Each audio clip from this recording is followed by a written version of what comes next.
And we welcome four very distinguished speakers this evening. On the affirmative side, who, contrary to the normal practice, are sitting to my left. We have the representatives from the Atheists Foundation, and we have Dr. John Perkins, who is a mathematical economist, a founding member of the Secular Party, and an economist, mathematical modeller, software developer and writer with qualifications from universities in Melbourne and London. Also Dr. Richard Doyle, who has qualifications from the University of Tasmania and from Victoria University, Wellington, New Zealand. On the other side, on the negative side, to my right, from the Combined Baptist Churches of Launceston, we welcome John Mackay, whose degree is from the University of Queensland and who is the Australian and International Director of Creation Research, and Craig Hawkins, whose degrees are from the Australian National University and the University of Tasmania, and who is a registered professional forester, amongst other things. Please welcome our four speakers this evening.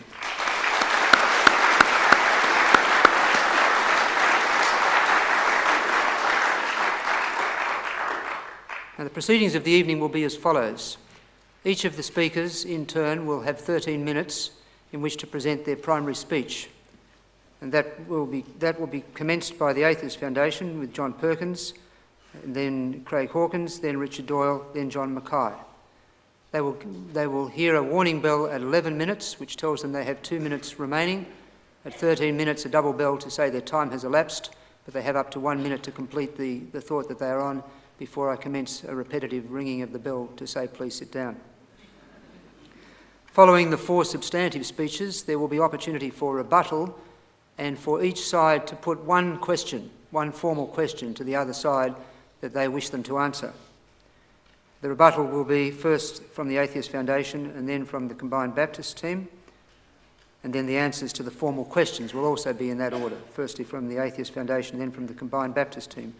At that point, there will be opportunity for public questions, and we've allocated 40 minutes to that in order to ensure that the evening finishes around about the 2-hour mark. Conclusion will come with remarks from either team. Each team will have 5 minutes in which to make their concluding remarks, reflecting on anything which has been said in the course of the debate and in the questions and responses to them. So without any further ado, I would ask you please to welcome Dr. John Perkins to present his substantive speech.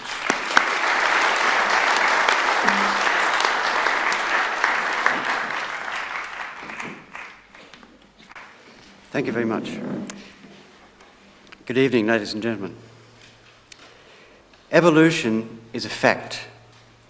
It is as true as any proposition in science.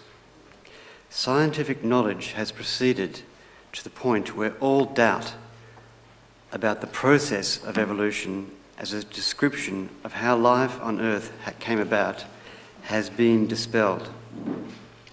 As a description of a process, evolution is indeed reliable. Unwillingness to accept the fact of evolution as a reliable description of a natural process is not so much a question of evolutionary science, but one of psychology. Unwillingness to accept evolution does not arise from any failing of science, but it is a failing to accept the findings of science. The question for debate and inquiry is therefore not so much whether evolution is reliable, but why some people are unable to accept its reliability. This is a philosophical question relating to belief versus knowledge, to faith versus reason, but it is also a psychological question. It's a question of how the human mind operates in relation to the acceptance of reality or indulgence in delusion or deception. British scientist Richard Dawkins has stated that anybody who believes the world is only 6,000 years old is either ignorant, stupid, insane, or wicked. This statement has caused some resentment in its opponents, quite possibly understandably, as these descriptions are not necessarily terms of endearment.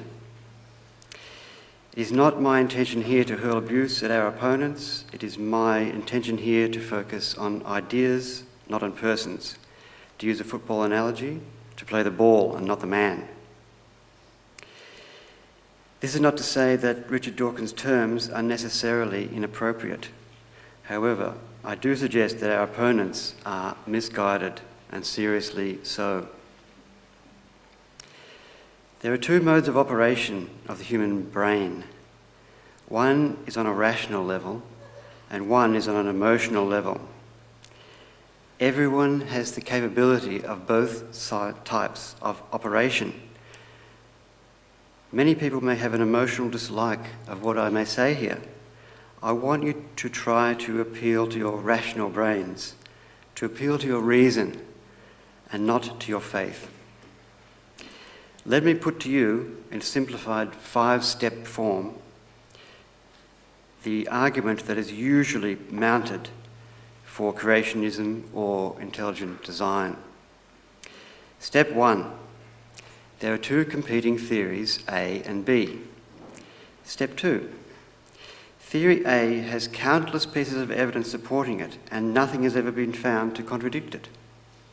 Step 3. Theory B has no evidence to support it, and is in fact contradicted by every known piece of evidence. John Mackay might disagree with this, however. Step 4. There exists a phenomenon X which is unexplained, as many things are. Step 5, the conclusion. Therefore, theory B is true. It should be clear that this conclusion does not follow from the premises. Not only are these arguments based on a logical error, but they are also strategically bad for creationists because they amount to what is known as the God of the gaps. This holds that if you don't know something, get a God to fill the gap. In the past, it was thought that thunder was caused by gods, but science has a habit of filling these gaps. The problem is, I don't know where that hum's coming from. The problem is that if there are no more gaps, there's no room for any gods. I put it to you that in the 21st century, there are no more gaps. Supernatural explanations are no longer required. There are no phenomena for which a natural scientific explanation is not known or not conceivable. This is the real issue of this debate. Of course, not all believers think this way, but many of those that need a God also need evolution not to be true to vindicate their belief in their God. That, I think, is their motivation. For those among us who, for reasons of upbringing or habit, have an emotional need or dependence on the concept of a supernatural father figure, a God, this fact may be emotionally distressing, if there is no such thing. For those in this situation, I can reassure them that there is no need for such feelings of fear, guilt, or resentment, and it is indeed possible to lead a happy, fulfilled, and moral life without the need for a supernatural belief. I return to the question of why people reject evolution despite the evidence, and what leads John Mackay, for example, to seek to find or perhaps manufacture contrary evidence. I quote the famous economist John Maynard Keynes, who said, "When my information changes, I change my opinion. What do you do, sir?" Psychological studies show that paradoxically, when new information is presented to people challenging their beliefs, initially they do not change their beliefs. Instead of being rational, they behave emotionally, especially when their beliefs are deeply and emotionally held. This is a phenomenon known in psychology as the observed reaction to cognitive dissonance or mental discomfort. When beliefs are challenged by new facts, people often seek to remove the mental discomfort this causes, not by modifying beliefs, but by trying harder to believe. They summon more faith. One could almost say that all religion depends upon this phenomenon. I contend that this phenomenon may well now be operating in people's minds as a result of this debate. This is why I want to appeal to the rational side of the brain in contrast to the emotional side. We can all react rationally when necessary, no matter how strong a believer we may be. For example, we may pray to our God that our car may not break down. However, if it does break down, we will not pray to our God to fix it. Reason prevails when necessity dictates. Many of the reasons for rejecting evolution come from misunderstandings or misrepresentations. However, if we simply understand the mechanism, then all life can be explained. You do not need to be a motor mechanic to understand the principle of how the internal combustion engine works. Likewise for evolution. The principle is this: any characteristic that assists the survival of an individual will be more likely passed to the next generation. That's it. Starting with a self-replicating molecule and allowing 4 billion years, all life can thus be explained. Part of the problem in understanding the concept of evolution is the difficulty of grasping the enormity of the concept of 4 billion years. These changes happen gradually, but there's a long period of time. Let me put it this way. If the Bible is 2,000 years old, that seems old in human terms. But the earth is 2 million times older than the Bible. That is 4 billion years. And the universe is 4 times older than that. The atoms of which we are all composed and everything we see is composed of were forged in a nuclear furnace of a star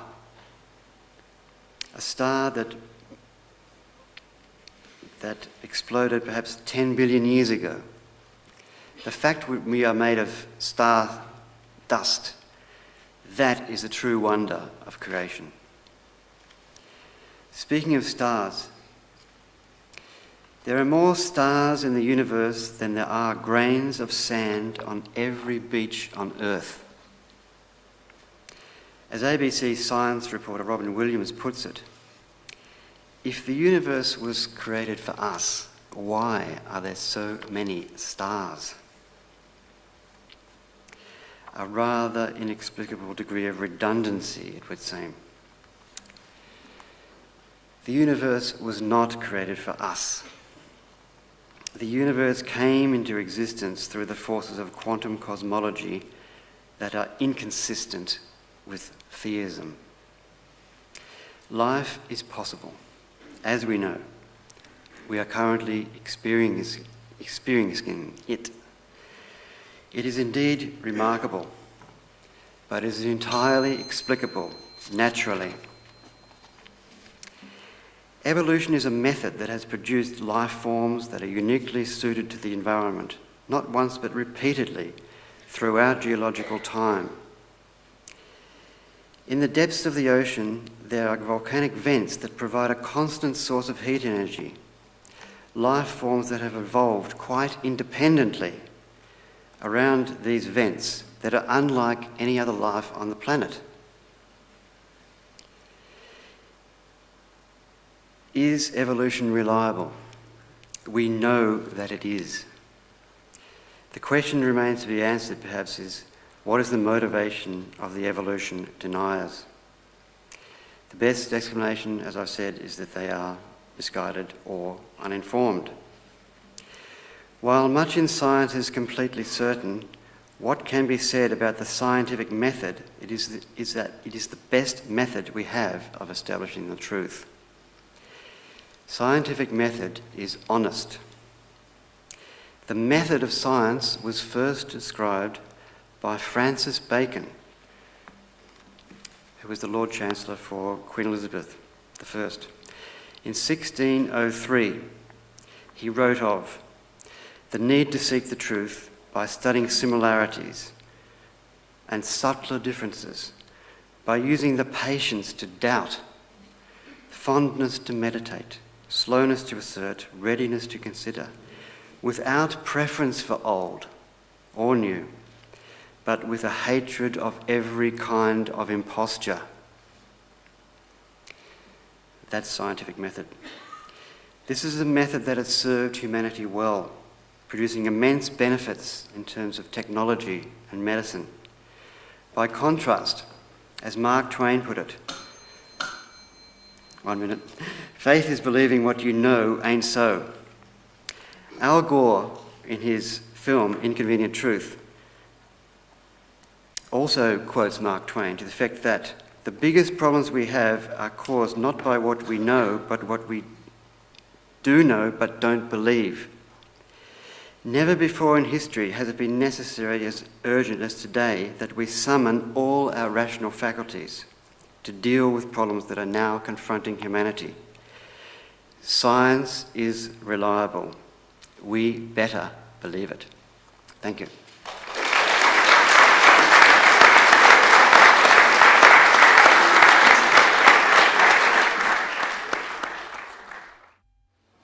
Thank you. Now it gives me great pleasure to call upon Craig Hawkins to open the case for the Baptist Union. Thank you, Craig.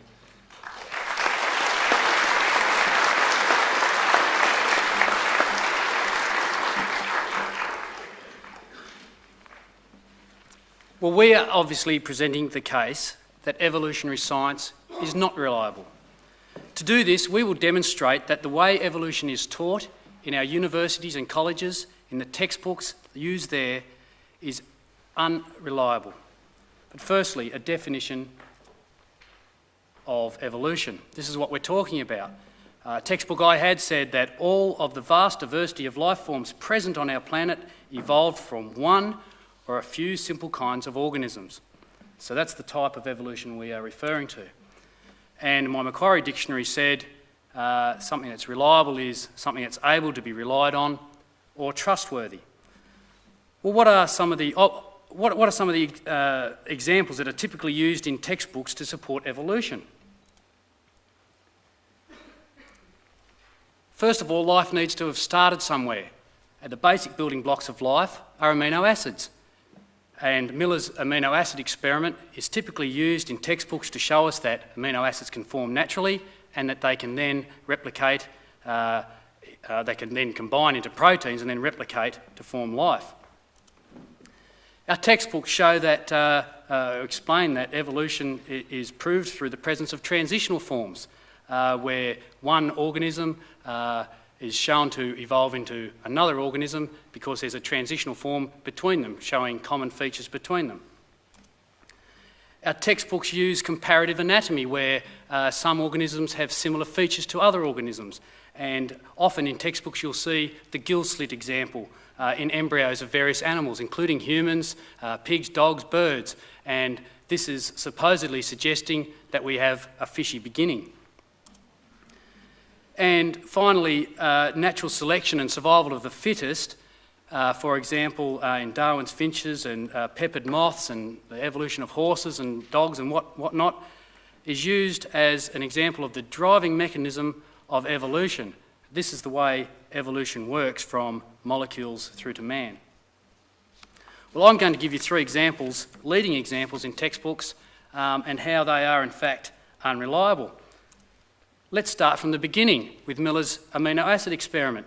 Amino acids are the basic building blocks of life, and they link together in complex sequences and very precise complex sequences to produce proteins. And proteins are essential molecules in all living organisms. They're essential for structure and function. In Miller's experiment, what did he find?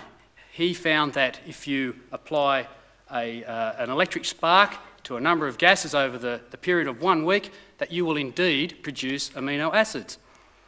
This is what one of my early university textbooks said about Miller's experiment and his results. This was surely no coincidence, and it suggests that prebiotic synthesis on the primitive Earth may have occurred under conditions that were not greatly different from those that Miller chose to simulate. I hope you can all see the statement of faith in that. However, there are two insurmountable natural problems that stop amino acids forming proteins naturally and then obviously life from there. First of all, amino acids will not self-organise into proteins.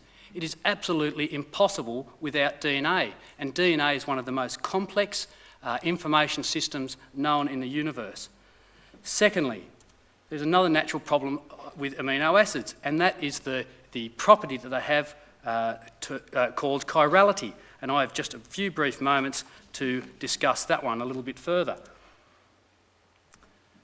Chirality is when a molecule has both left and right-handed forms. Now, Miller's experiment produced both left and right-handed forms. The problem is that there is no known natural, random chance, atheistic or non-intelligent way that amino acids can self-organise into a left-handed protein chain, because all of life is completely left-handed. So every amino acid within your body is left-handed, and there is no known way that that can organise itself. In fact, solutions of 100% left-handed molecules naturally convert in a laboratory to a 50-50 left-right mix over time. In fact, this is seen in nature when an organism dies. Its 100% left-handed amino acids begin to immediately break down into the left-right mix. So, what did Miller's experiment actually show us? It simulated death, not life. In fact, Time magazine commented on this back in 1994. They obviously smelled a rat. Although Miller's famous experiment produced the components of proteins, more and more researchers believe that a genetic master molecule, probably RNA, arose before proteins did. It was a beautiful picture. Unfortunately, it's probably wrong. Okay, let's move on to a second example. Archaeopteryx, a transitional form. As I said, a transitional form supposedly shows that one organism can evolve into another because it's got features between the two of them. The recommended textbook for Launceston College within this city uses Archaeopteryx, a fossil bird, as the example of a transitional form under the title Evidence for Evolution. And it says, like modern birds, Archaeopteryx showed the characteristic presence of feathers and a wishbone. However, it also showed some reptilian features not seen in modern birds. Archaeopteryx had teeth in its beak, claws on its wings, and a long, jointed, bony tail. Studies of its skeleton suggest that these early birds were not capable of the magnificent flight of modern birds. But the problem is that virtually all scientists these days recognise Archaeopteryx as a 100% bird. It had fully formed flying feathers, elliptical wings like modern woodland birds, a large wishbone necessary for flying, a brain like that of a flying bird. The fact that it had teeth is irrelevant because several extinct birds have teeth, and while many reptiles do not. Similarly, with the claws on the end of its wingtips, there's a living bird today that's 100% bird that has claws on the end of its wingtips, and it's used for climbing through leafy canopies.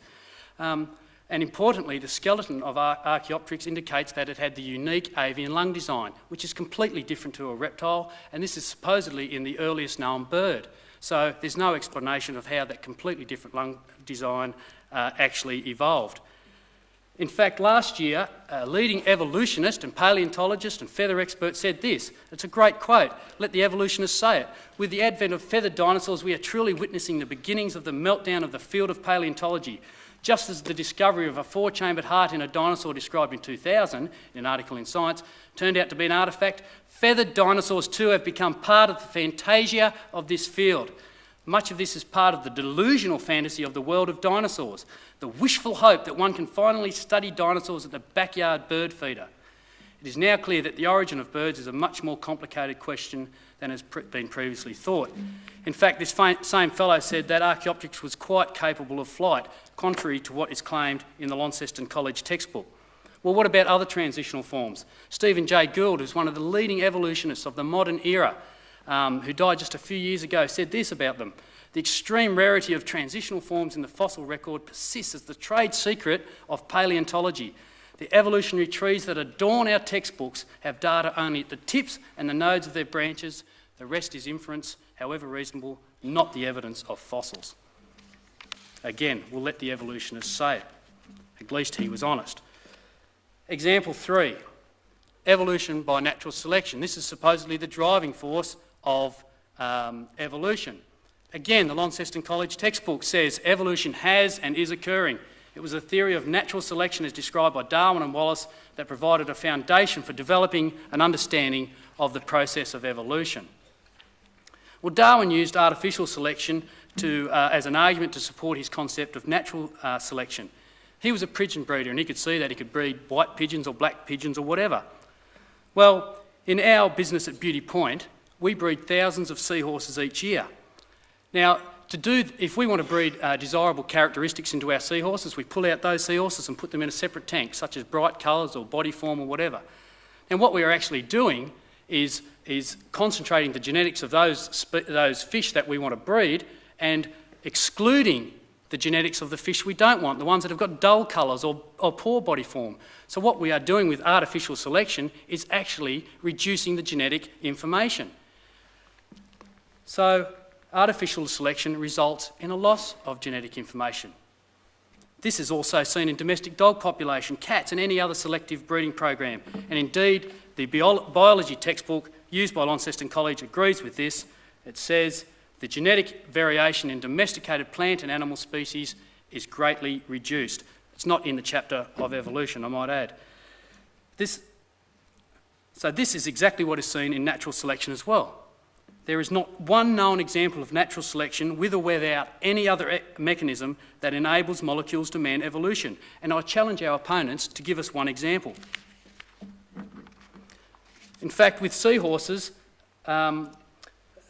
Rudy Cooter, a leading seahorse expert and an evolutionist, said fossilised ancestors of pipefishes and their relatives from around 50 million years ago are very similar to the more elaborate family members today. So seahorses were always seahorses. Even the fossil record says that. He went on to say, in fossils, the various features that were common between different groups may have degenerated in modern species, such as certain fins. Again, this is just a reflection of devolution, not evolution. This is origin of species, in fact, by devolution. Natural selection, like artificial selection, results in devolution. And it's important to understand that. So, in summary, I have demonstrated how 3 of the leading cases for evolution presented in modern textbooks are, in fact, unreliable. The evidence suggests that amino acids, the basic building blocks of life, cannot sequence themselves into proteins. So life couldn't have even started. Examples of so-called transitional forms do not show evidence of molecules to man evolution. And thirdly, natural selection results in devolution, not evolution. So in conclusion, examples of evolution studied in textbooks are demonstrably unreliable, and we have provided evidence of that tonight. Secondly, change is true. We don't deny that. Mutation is real. We don't deny that. Natural selection does occur. We don't deny that. But evolution, as per the textbooks, from molecules to man, is not reliable. Thirdly, life forms can adapt without evolving. Any change is normally devolution. Natural and artificial selection results in losses of genetic information. And from a creationist Christian perspective, this is an important point, that the evidence actually supports the fact that organisms actually produce after their own kind. As the Bible says, God created them too.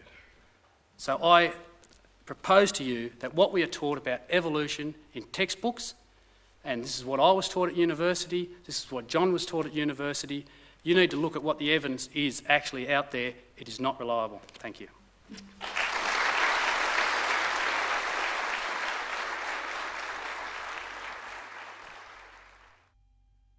Now it gives me pleasure to call upon Richard Doyle to continue the case for the Atheist Foundation. Thank you, Richard.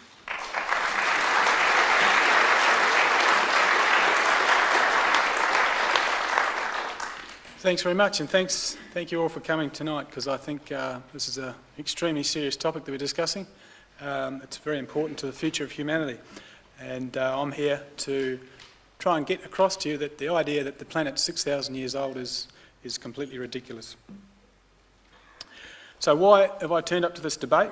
Evolutionary science is being challenged in the media, the courts, by political lobbyists, by people putting forward basically myth-based systems, trying to get hold of scientific terminology, scientific rhetoric, to try and appear that they're conducting science.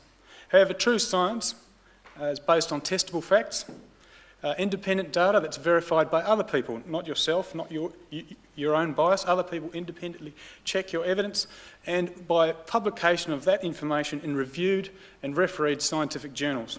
And I'd like to hear where the opposition's publications are in these journals, because they just don't exist. Science develops predictable theories which explain massive amounts of natural phenomena and underpin our technological age. Science is no place for belief systems, myths or muddled stories of benevolent deities. Creationist myths and religious indoctrination have no place in a science class or in publicly funded schools in a secular society in which we live. Science, including evolutionary science, has delivered a hell of a lot to society. The list is extensive: medical science, air travel, mobile phones, computer technology, new plant species and animal varieties, and geological understanding are but a few. This has resulted in a human population of over 6 billion people living on the planet because of the endeavours of agricultural scientists and medical scientists. So science, I think I've demonstrated, is reliable, and to simply take one part of it, which the creationists wish to do, and John Mackay is saying that geologists have got it wrong, paleontologists have got it wrong, and zoologists have got it wrong. Well, I'm afraid that's not acceptable, to take one part of science and then to throw out the rest of it. It's lacking in critical thinking. So essentially there's these two schools of thought that we've discussed. Over 120 years of scientific research has only cemented the theory of evolution and its explanatory power in terms of how we got here and how we evolved. However, I don't know how many of you are aware there are over 20,000 different gods. I think the total's up to now 24,000. So despite more than 20,000 different gods that have been defined around the world, none of these have been proven scientifically proven. They're all belief systems of particular groups. Almost every religious group tends to believe that its own God is the true, right and only God. And what's concerning me with a young family is that now a lot of these belief systems are leading to violence in society, and it worries me as a father of two young children. For example, resurrecting God-men. History is replete with resurrecting God-men born of virgins of sacred birth. And here is a picture of 3rd century depiction of the crucifixion of one of these particular god-men, Dionysus. Others include Osiris, Bacchus, Attis, Adonis. The list goes on. All of these various messiahs undertook miracle healing of the sick and dead, utilised holy waters and converted water into wine, but none of them are independently verified. Sure, they have holy texts written about them by their followers, but they're not independently verified.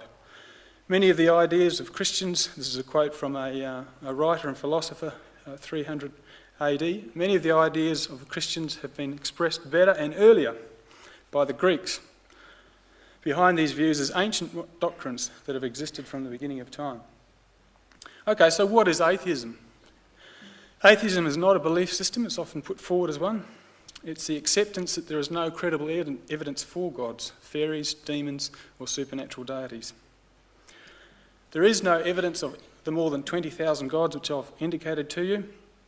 The various holy books which represent parables and stories, and many of these are very useful stories and analogies for life, have been written by dedicated, but I put it to you, biased followers. So they are not scientific. What I want to do today, in the time that remains, is look at the geological record and try and demonstrate to you just how long it has been, because John Perkins has indicated that evolution has had 4 billion years in which to operate. I want to demonstrate that is how we know this.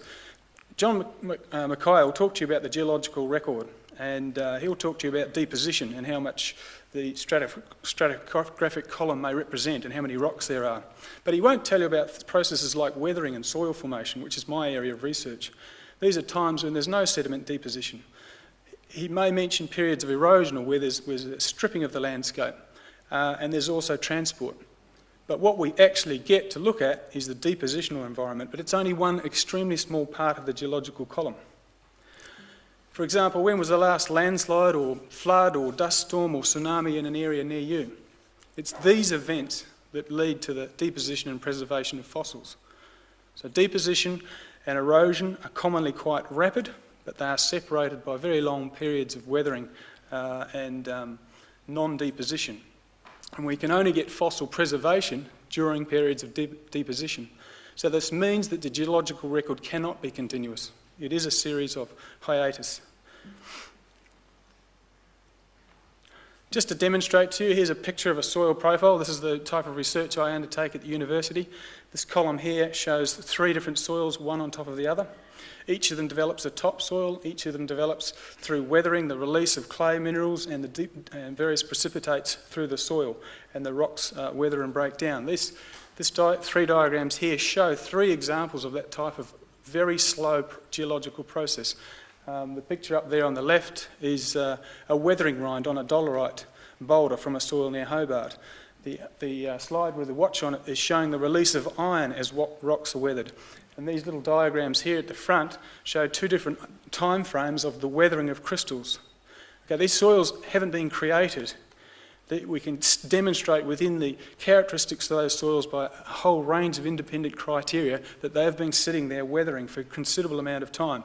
And this is not taken into account if you look at the videos and DVDs that John Mackay has presented. He conveniently forgets about this gradual, slow soil formation process.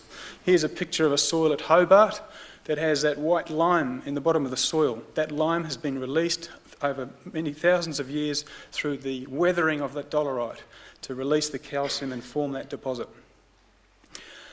Now, I just want to pick up on the idea that John Mackay pushes that there's been one flood event and that led to the burial and destruction of the planet at a certain time, Noah's flood as he calls it.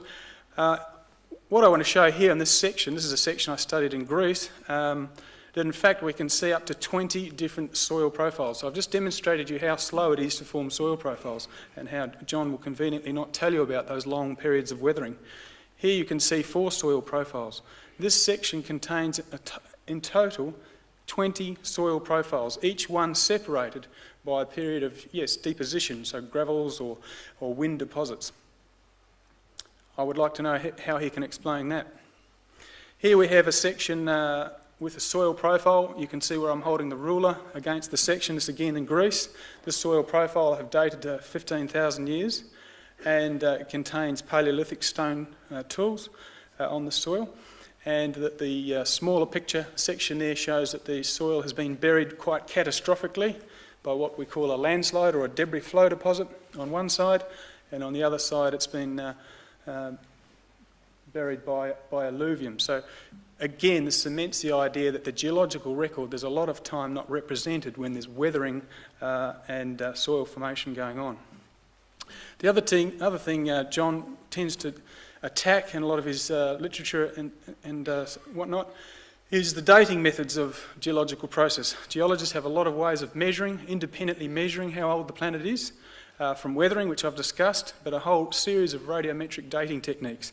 Radiocarbon dating, uranium series dating, potassium argon dating. These are chemical radiometric processes that can be calculated and determine age. Even fission track dating, which is damage to volcanic glass crystals.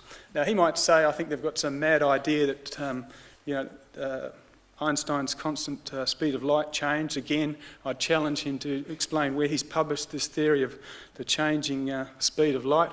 And if it has indeed changed, I'm not sure why we aren't all floating around the room, because quantum physics would fail. But anyway, we do have independent verification of radiocarbon dating, for example.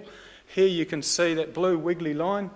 That blue wiggly line is a tree ring dating correlation with radiocarbon. In other words, what scientists have done is they've actually counted individual years back through the geological record, counted the actual growth rings of the tree, and we have a record extending back 12,000 years.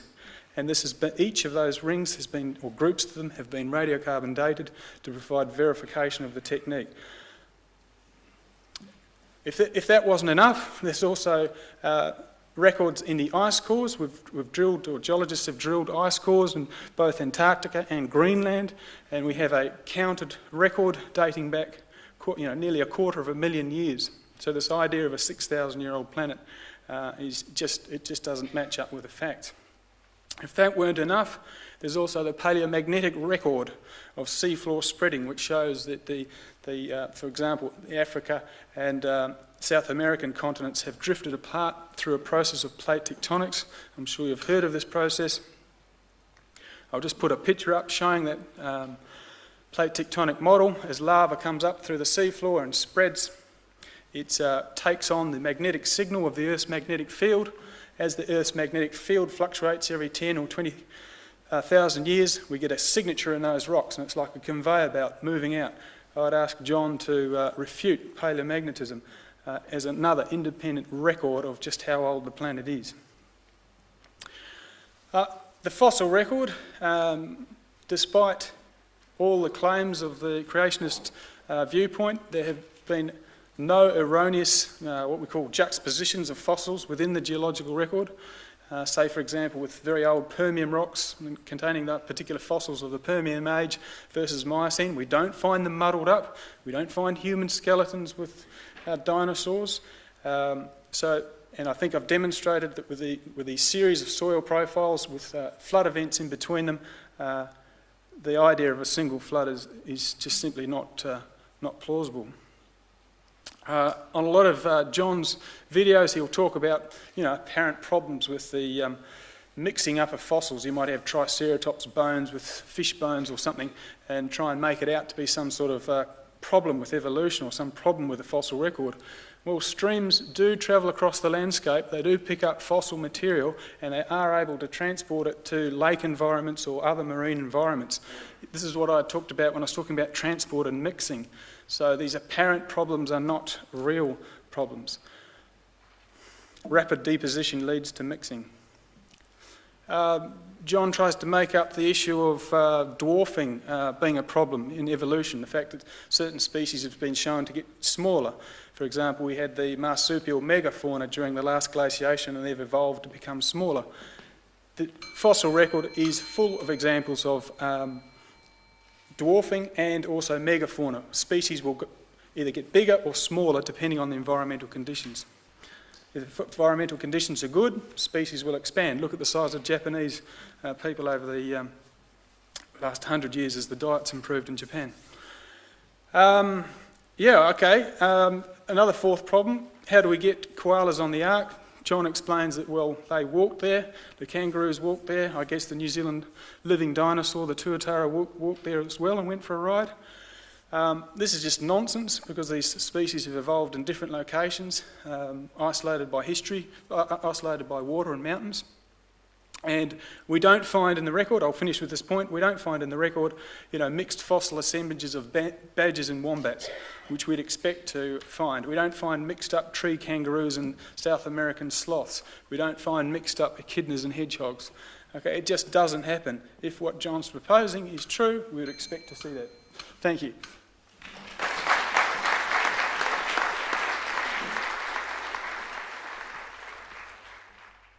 So now it gives me great pleasure to welcome our final substantive speech from John Mackay. Please welcome John.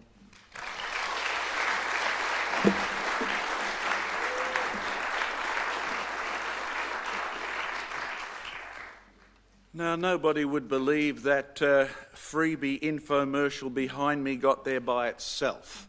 Somebody intelligent used a Windows program, e.g. my secretary, to make light do what it wouldn't do by itself. Purpose of the illustration: a creation is easy to define, despite the common belief that it's got nothing to do with science. I mean, I debated Professor Christokalis, and that was his definition as an evolutionist. I totally agree with him. Of course, this is Charles Darwin's robot. You paid $10 each to go and listen to him giving a lecture on evolution, and most people missed the fact that the robot was created. Interesting. You see, Charles Darwin knew about creation. He graduated with a master's degree in theology. As such, in an England that didn't have evolution, he knew the biblical account said God made the world good. He knew it talked about creation. He knew it talked about creation after its kind. And he knew that the real history of change, according to the biblical account, was the opposite of what would be his future theory. Good to bad to worse to Melbourne. That's the history of the world. Well, Charles Darwin's theory eventually would say that basically things have not produced their own kind, because he was well aware of what he was trying to prove as well as disprove. So how did he go about trying to prove the opposite? Well, there's our resident Launceston College book again. A lot of stuff out of Charles Darwin's era. His visit to the Galapagos Islands, the finches with their different shaped beaks, and Charles Darwin's conclusion that finches from South America somehow gave rise to 8 different species of finches on the Galapagos Islands. Hence the key evidence in his book, The Origin of Species. Well, Darwin assumed that the meaning of his word species was the same as the biblical kind, because Darwin never discussed where actually finches came from. He just told you how finches got different shaped beaks, and then he assumed the following. You see, if we can blame Darwin for anything, it's bringing that set of glasses into the world. First of all, you define evolution as change, then you call all change evolution, then you accept any change as proof of evolution, and you dismiss creation as unthinkable. How do we know that? That's what he came to write in the end. I'd gradually come by this time to see that the Old Testament, from its manifestly false history of the world. Hint, hint, wink, wink, nudge, nudge to any of you theologians. If you're trying to put Darwin's evolution and God together, he would have been the first to disagree with you that that is even logically possible. But behind this, there's a motive. You see, having been to where Charles Darwin lived and talked to some of the locals and read what his great-great-grandchildren have said, his favourite daughter died. He blamed God. And then look what the review of Annie's box by his great-great-grandson said. Freed from the last vestige of belief that the world was perfect because God created it that way, Darwin continued without spiritual restraint to work out his theory on the origin of species, and I'll bet my bottom dollar they didn't tell you that in Biology 101 at university. You thought he was engaged in scientific research. I think we should rename Origin of the Species Darwin's Revenge. Well, he introduced a way of thinking.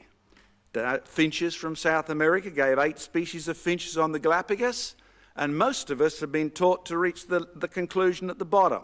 Therefore, single cells evolved into human beings. But if you actually do real science, which deals with the real world where you check the facts, you can actually discover that all the species of finches on the Galapagos Islands actually can interbreed, and their offspring are fertile, which by anybody's definition means there's not 8 different species on the islands. There's finches with 8 different sorts of beaks at least.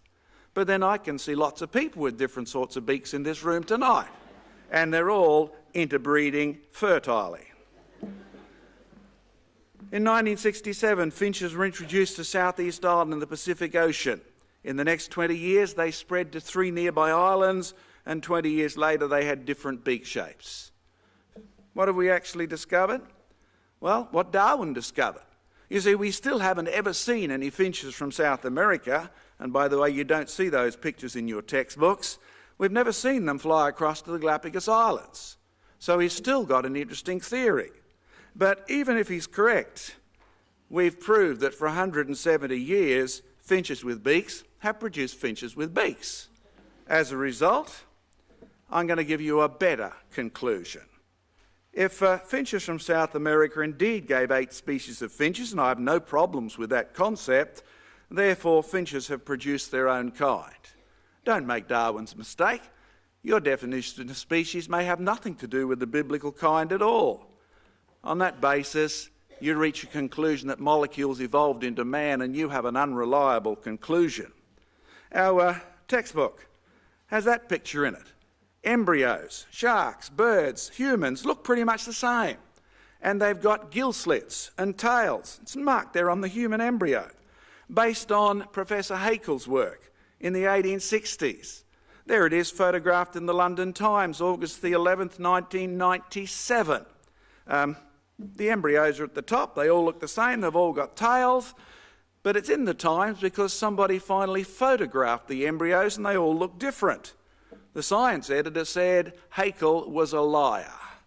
The man who took the photographs said Haeckel's work was a fake.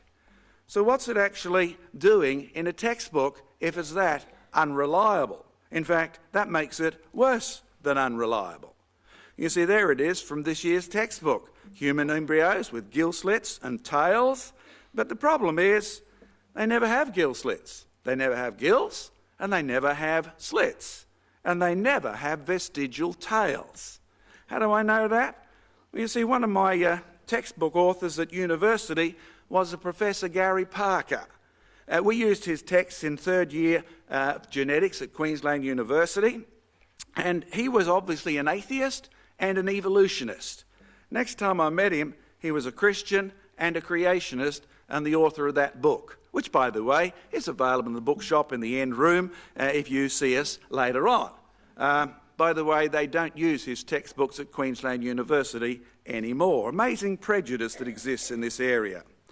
Well, the last bit I want to talk about tonight, I debated Professor Steve Jones earlier this year, London University College. The finest evidence of evolution comes from fossils. The fossil record serves as a historical test of change over time, said Dr. Michael Caldwell. I debated him at the University of Alberta last year. I think they're both right. When I got off the plane at Heathrow early this year, that photograph met me. Good old snake hips. There's a more accurate replication in the Times. A fossil snake with hips and leg bones attached. The fossil of a snake with hips was found in South America, and they called it Najash riogrina, which takes its name from the leg snake described in the Bible. So much for science and religion not having anything to do with one another. You see, this name was published in the journal Nature. Where did they get that idea from? Well, there's what the Bible says. The Lord God told the serpent it would go on its belly and eat dust all the days of its life, and whether you read the Sunday school manual or you think about it yourself, it seems that serpents once walked, e.g. they had legs, and then they did the wrong thing, and now they don't have legs. That's change, but it's not evolution. Well, Dr. Michael Caldwell said that. He should know he's famous for finding Pachyrhicus problematicus. That's Latin, by the way, for what the heck is it? Turns out to be a snake with legs and hip bones, supposedly 95 million years old. But you see, Michael Caldwell opposed me. He was the evolutionist. And here's what he did, same as Charles Darwin.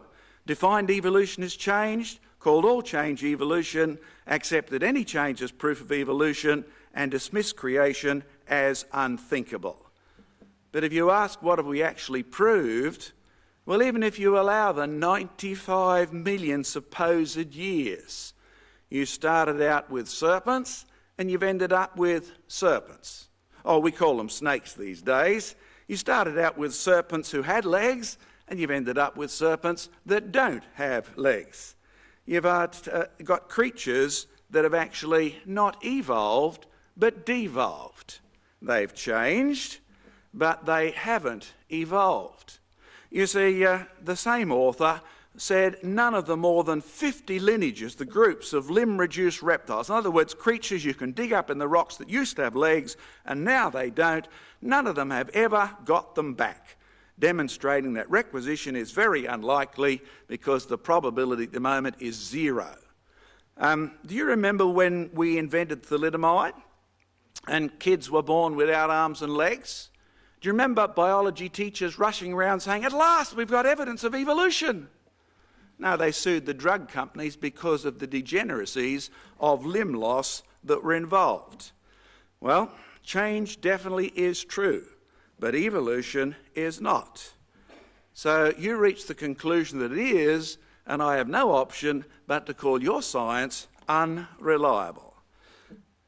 I guess Dr. Robert Lawn said so too. You see, a Nobel Prize-winning physicist wrote that book just 2 years ago, or 1 and a bit years ago now. Much of the present-day biological knowledge is ideological. A key symptom of ideological thinking is the explanation that has no implications and cannot be tested. You see, our opponents have largely attacked what I believe, or they haven't offered any evidence that evolution is occurring. Such theories, says Robert, stop thinking rather than stimulate it. And then he gives an example.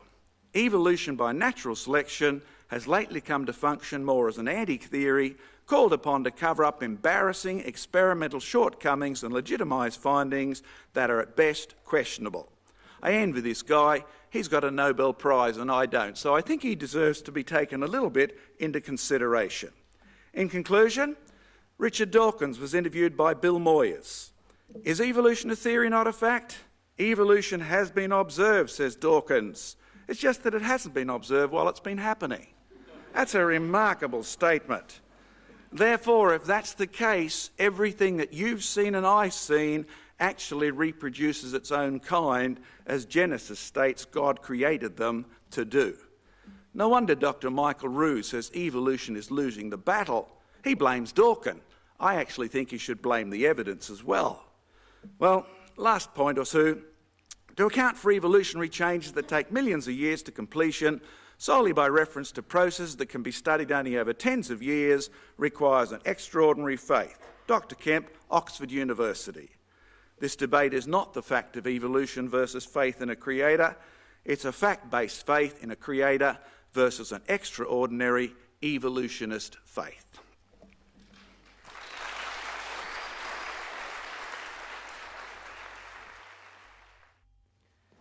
And that will be commenced with a speaker from the Atheists Foundation, and it looks as though that speaker will be Richard Doyle. Can you get that running? Yeah. He'll have 5 minutes in which to present his rebuttal, and in the course of that 5 minutes he will also pose one formal question to the negative, which he will ask them to answer. There will then be a rebuttal from the Combined Baptists, and they will pose one formal question to the Atheist Foundation speakers, which they will ask them to answer. 5 minutes for each side. A warning bell at 4. Following that, there will be the answer from each side, we hope, as long as the question doesn't prove unanswerable either way. And they'll have 3 minutes for one speaker to give the answer, and there'll be a warning bell at 2 minutes. And that then brings us to the time when it's open for questions from you. And we'll come to that fairly shortly.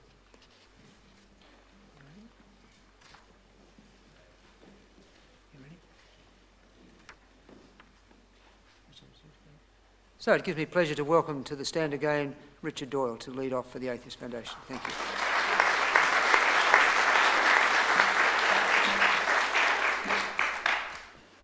Thanks very much. It's a bit hard to know where to start, but the criticism that evolution is a theory, the way I deal with that, and I've already explained that the geological record is only represented by the actual geological deposits, and there's a lot of missing time. I guess I liken it to a staircase. Okay, we have a series of, if you think of each of the tops of each step as knowledge or information in the fossil record, there are gaps between each step. And the theory is the staircase. It doesn't prevent you getting to the top because there's misinformation, okay? So it is a theory and it's valid and it works because it takes you somewhere. Just a little bit on evolution. I thought it would be worth just looking at our own species by way of an answer to some of the points about gaps in the record. There's a lot of genetic variability, and we can see it in this room, and we've been able to, thanks to the opposition, have actually demonstrated that we can see how evolution can work, because we can see how much diversity there is in populations such as dogs. I mean, just think of a Chihuahua and a Great Dane, how much diversity there is there in the genetic pool. And we, as humans, have been able to breed those amazing differences in dogs and horses. Think of a Shetland pony versus a Clydesdale, by selecting for criteria that we choose. Now, nature has a very powerful mechanism for doing the same, and such things as climate change. And I hope the climate change that we're supposed to be having doesn't lead to the extinction of our species through change. But climatic change, separation of populations via mountain ranges coming up through plate tectonics can separate species and provide advantageous situations for one species above another, driving it in a particular direction. And I think domestic breeding has proven that, and that's certainly one of the strong examples that Darwin puts forward in his book. So just looking at I'll just make this larger. Just looking at our species, I'll put up a picture there. This is what we believe to be our common ancestor 63 million years ago, so some significant amount of time ago. This diagram here, it shows the evolution of hominids. So we do have a lot of information in the fossil record. Sure, there are gaps, but there is also a series of transitions in answer to Craig Hawkins' comment about gaps. Yes, there are gaps, but there's also a continuity, as with the staircase. In fact, for this particular animal here, 63 million years ago, if it had a lifespan of 20 years, that gives us over 3 million generations in which this animal can evolve. Now, compare that to what we've been able to do with cattle, horse and dog breeds in a few hundred years. Okay, so it's not the great big change that these guys are suggesting. Geological time is an immense thing, and that 63 million years is just a snapshot. As I said, evolution has been going on for 4 billion years, or just under 4 billion years. So we've got that morphological evidence for humans. If we look at the primate family, DNA evidence backs this up. If we go back through time, there's two axes on that scale there. One's DNA, showing the percentage variation in DNA. The other one's showing age in millions of years. As we step back through time, looking backwards towards common ancestors, we find the DNA differences increase as we move back in time. Our closest relatives are the chimpanzees, of which we share a staggering 98.8% of our DNA. Absolutely amazing amount. Third piece of evidence, if we look at the evolution of our own species, we discover the strong relationship between the brain size and body mass. The striking thing about our species is we look from Homo habilis, Homo erectus through to ourselves, we see this massive increase in brain. Our frontal lobe has developed and we've been able to, I guess, become self-conscious, and maybe that's what drives our religious, or our desire for religious belief is our consciousness of our own death, our own impending end. Fourth bit of evidence, just to back this up, I just want to hit you with 4 independent lines of reasoning, and this is the migration of the hominid species out of Africa. When we date these departures, we can find a logical, chronological progression of hominids out of Africa and through across the planet. That's 4 independent lines of reasoning. I'll leave you with this last point. If evolution isn't valid, why is it that we have sex? Why do we utilise sexual reproduction? It's a hell of a lot of wasted energy, isn't it? Sharing half of your DNA, running around, trying to find a suitable mate, sharing half your food, sharing your dwellings, all of this effort, trying to maintain this pair bond, sharing half your DNA. Why in the hell do we do it? We do it because we need that diversity. It's that diversity that led to us becoming such an adaptable and, I guess, free-thinking species. So just ponder that. Why is it that sexual reproduction is so important? Thanks.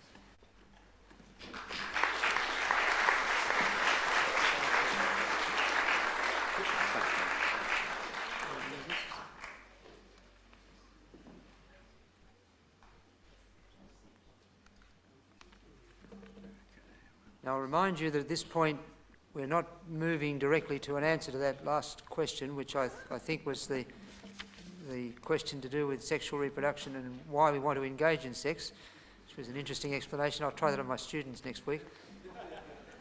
But we're moving to the rebuttal at this point from the negative addressed towards the affirmative, and they will also pose their question, and then there will be an opportunity for either team to answer the questions. Thank you, John. Of course, it was an interesting question to finish, to sidetrack you all from thinking about the rest of the evening. It would be interesting, of course, to ask the question as to why there are so many creatures that don't have sex. They obviously don't need to evolve. There's many creatures that don't have sex, and there's some that have 14, which must make for a delightful life, I would suspect, sometimes. Okay, the last question, or the question before that, dealt with the sharing of 98% of our genes. Well, it's an interesting comment until you realise you share 75% of your gene with worms and 50% with bananas. I'm sorry, but it really doesn't mean anything much. And if you are a Christian here tonight, as I am, you would believe that. God is now here, and you are looking at English code.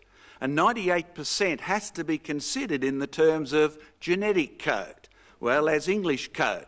Let's see what happens when you make some changes. Sorry, make no changes, just shift a space. God is nowhere, God is now here. 100% same information, 100% difference in meaning. And if we're clever enough to make two different religions out of one sentence, then I think God would be much more able to make tiny changes with DNA that could make a whole realm of things. When you have a think about some of the questions I was asked or challenged with, hopefully that will work. Whoops, why didn't you do the right thing? About science. 44,000 gods or 24,000 gods and none of them proven. Let me give you a suggestion as to why not. If you're looking for scientific proof, you see the science teachers said scientific theories are there for explanations about aspects of nature without reference to who? God, which by the way was a reference to God. You can't avoid it. But what it told you is that we're not going to look using any scientific evidence for God, so don't tell me that means that there is none, because you did that by definition, not by evidence arguments. Actually, what you just said was that science has to be atheist, or science has to be agnostic, or it's not scientific. This shows up particularly in the age of the earth. Isn't PowerPoint helpful sometimes?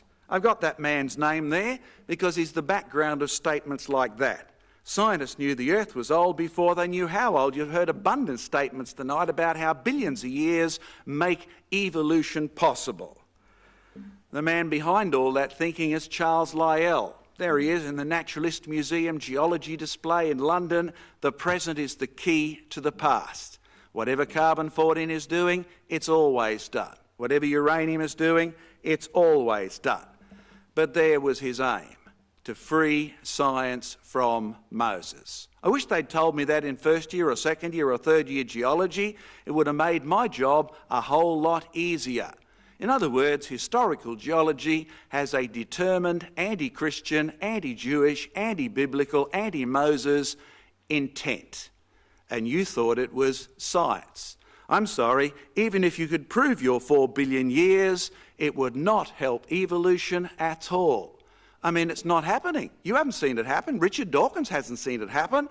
Therefore, 4 billion years isn't going to make the impossible into something which is possible. You see, Charles Lyell set out to get rid of Mosaic thinking. That's what dominated geology up till those days. They didn't tell you that at school. It was inconvenient, but it happens to be true. The word geology was invented by the Bishop of Durham, and I know they didn't tell you that even at university. Happy old chappie in his last days, wasn't he, old Charles Lyell? Charles Lyell was the foundation for people like Charles Darwin, who was his first public disciple. And when I get asked why carbon-14 and all these other methods prove millions of years, the answer is simple. The Bible says the present is not the key to the past is the key to the present. The problem is not the data, the problem is the glasses you willingly put on, like our atheist friend, deliberately to get rid of Moses. If we had more time, we'd show you, if you take those glasses off, how easy it is to establish that you haven't had one tree ring per year. That's just a Charles Lyell assumption, so you can't add up all 12,000 of them and assume there's 12,000 years. In Australia, just ask Craig. Sometimes you get 4 or 5 tree rings in 1 year here in Tasmania. But my time's up. We'll come back a bit later.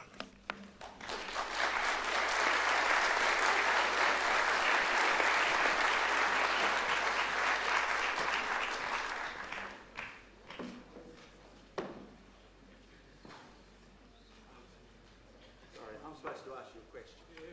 I forgot it. We didn't ask the question. You didn't ask it. You can ask it first. We'll take a question from each side now, since neither side identified one question that they particularly wanted the others to talk about. We'll hear one question first from the affirmative side and immediately the answer to it, and one question from the negative side and immediately the answer to that. So thank you, Richard. I hope this is all right. My question's a three-tiered one. It's all related though. Does John believe in an Islamic God? And does he believe that the Quran is the word of that particular God? And how would he actually feel living under an Islamic state? In other words, an Islamic theocracy.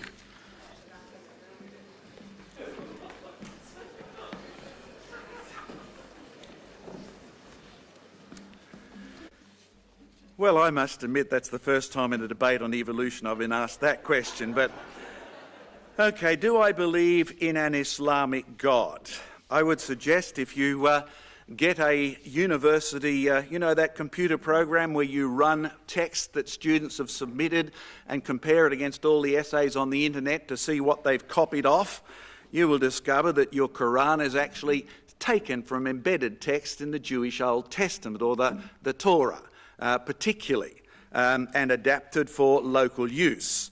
Of course, if you reach the conclusion that Allah is the same as the God of the Christians, then I'm sorry, Jesus Christ, who also claims to be God, would disagree with you because he claims to be the Son of God as well as God himself. Maybe a mystery to you theologians, but it's enough to get you put to death on the streets of Iraq if you go around claiming that Jesus Christ is actually God. So the answer to your first question is, no, I do not believe Allah is the same God as the God of the Old Testament or the God of the New Testament. Would I be happy living in an Islamic state? Well, it probably would have been easier than living in a Russia run by an evolutionary atheist such as Stalin or some of his followers. But I suspect, as an evangelical Christian who kept telling people they need to repent of their sin and the Quran offers no way to save them, I would have a very short lifespan as a creationist or a Christian in such a place.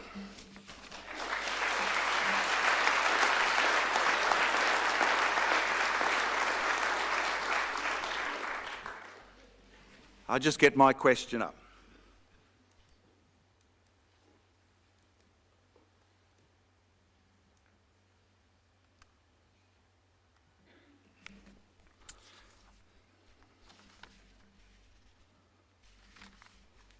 Can't even find it, which sheet's it on. Yeah, I remember it. Okay, my question, you remember the statement we had from Richard Dawkins when he was interviewed by Bill Moyers? Yes, evolution has been observed, it just hasn't been observed while it's been happening. My question to the atheist, can you do one better than Richard Dawkins and give us an actual observed example of evolution which does not first presuppose that evolution is the real history of the world? Because if you can't, you have to admit that things in your world are producing their own kind, like the biblical account says.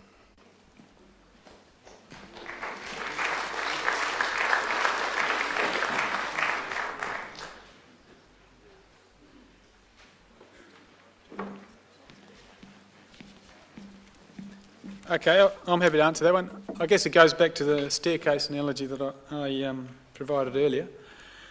I have got a slide of that showing the evolution of the influenza virus, just to show how various components of that virus have become extinct and others have evolved. And I guess fundamentally this comes back to the question that, putting up a straw man and saying that, okay, yesterday we were slime, mould in a pond, and today we've got, the President of the United States, is not...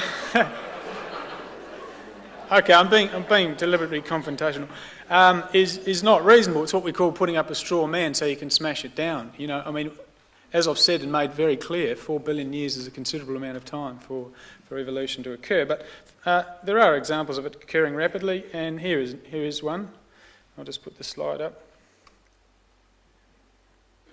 So this is just over a decade or so. So this is the influenza A virus, and we can see here that there's a large amount of lineages that have become extinct, and this is attributable to, in this case, the host immunity.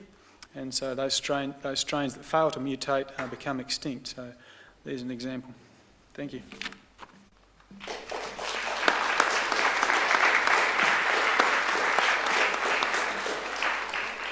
All right, your chance for questions. You may address your question to an individual speaker if you wish, or to the team. It's your choice whether you say that you would like yours to be answered by somebody from the atheist side or somebody from the Baptist Union, or whether you name a particular speaker.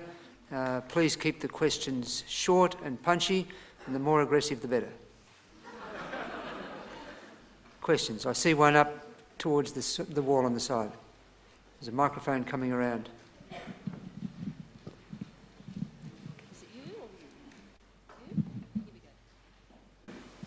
Can the creation side explain drug resistance in bacteria? Sorry, I didn't quite catch that. How does the creation side explain drug resistance in bacteria? Drug resistance in bacteria, yes?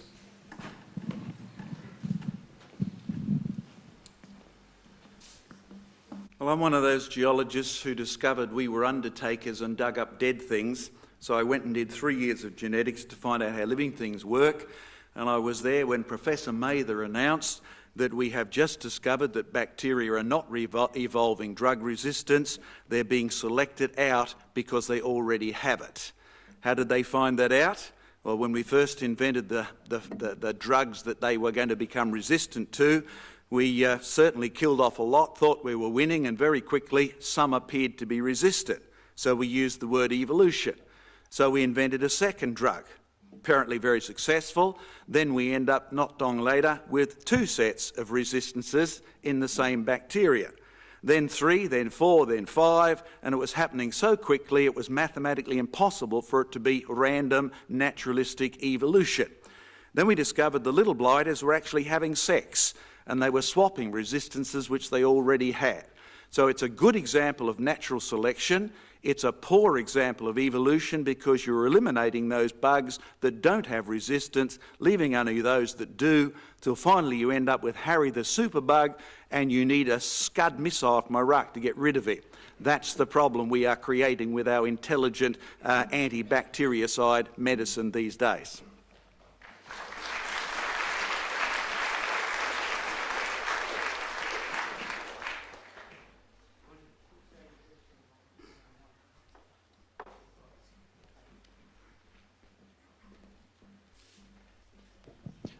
I have 2 questions and perhaps a quick comment to Mr. Doyle and or Mr. Perkins. The first is, how do those from an evolutionary perspective reconcile the concepts of entropy and enthalpy, given that a recognised principle of science is that things spontaneously tend to a position of minimum energy and maximum randomness? The second question is, how do you also reconcile the principle of irreducible complexity? That is, a bird has all of its functioning bits functioning in order to exist and survive as a bird. The comment is, there seems to be an underlying presupposition that vast amounts of time will in themselves create the conditions necessary for evolution to occur. If I were to buy a Tats Lotto ticket tonight, I would have a 1 in 5 million chance. If I bought one tomorrow, I would have a 1 in 5 million chance of winning. If I bought one every day for 1 billion years, I would still have a 1 in 5 billion chance of winning Tats Lotto. Thank you very much. Now, you've got 3 chances there. You can answer any one of the 3 challenges, or all 3 if you wish. Yes, thank you for that question. I think you're raising a question about how does the mechanism of evolution work, which I think it's partly a statistical question, and people do get confused because it is partly a random process, but it's not completely random. Now, let me try to explain it by this example. Suppose you have a hat and it's got 26 letters in it. Okay? Now let's say you want to pull out the letters C-A-T from the hat of 26 letters. If you just take them out 3 at a time and see if they're the letters C-A-T, and if they're not, put them back, it will take you, on average, 36,000 times of taking those letters out and putting them back before you get the letters C-A-T. Now, let's suppose we do it a different way.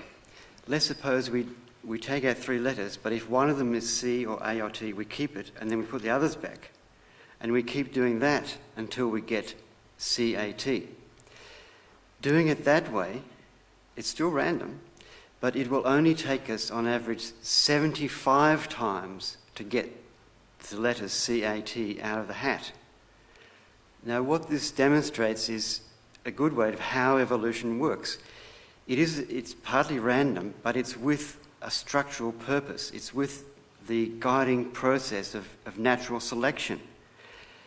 The advantageous gene is carried forward into the next generation, and that's how what's seemingly impossible does occur, because you have this process of selection, and it speeds up what would take a seemingly impossible length of time, a finite amount of time, but still a long amount of time.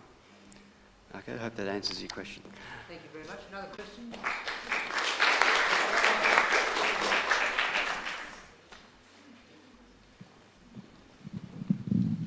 Yes, just a question to Richard Doyle.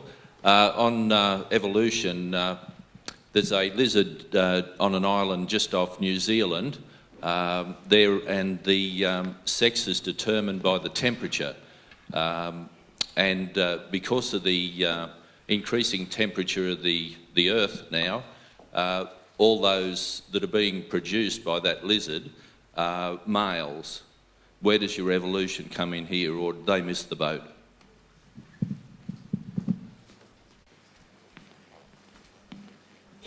Yeah, cloning is obviously a way of reproducing. It's perfectly valid, and obviously it doesn't lead to any change. Why isn't that happening naturally, though? Or as you just... Don't they want to, aren't we all here to preserve our life? Well, clearly in that example, if the conditions are going to remain like that, that species is going to be extinct in that particular habitat. That's the power of sexual reproduction, is the fact that you've got a mixing of the gene pool, and that diversity, if there is a change, we can select for the traits that are most suited to that particular environment. So that's why cloning is not such a common way of getting by. Certainly cloning, some species that do produce sexually can go through phases of clonal behaviour during stress periods, during droughts, for example, where, say, a certain species of fish, I think it is, it normally produces sexually, but it lives in riverbeds that dry up, and obviously the individuals get isolated along that stream bed when the river dries up, because it obviously can't be connected through water. And so to get around that problem, they clone for a period. But as soon as there's a large flood, then you get sexual reproduction again, because obviously the species can connect. So some of this cloning that you're talking about can be an important mechanism for dealing with separation, when you haven't got enough of both sex in a community. So I hope that helps. Another question. There's one well up towards the back in the middle block.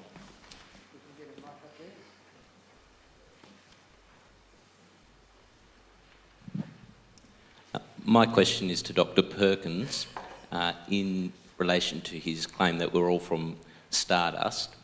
My question is what he understands that original star or whatever it was that led to the Big Bang came from, and if he understands that that original whatever it was came from nothing, how does that belief or understanding differ from a belief that there was an intelligent creator that has existed for all time?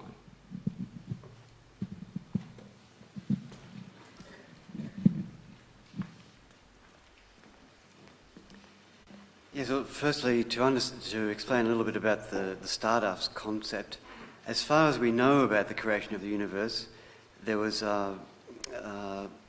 started off with basically hydrogen atoms. Well, they were created first as the Big Bang as we understand it. Do you want to know who created the Big Bang? Is that it? Pardon?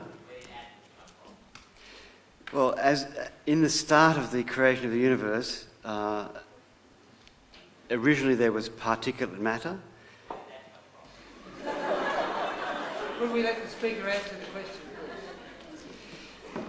The start of the universe is what's known as the Big Bang. You're aware of that, I presume?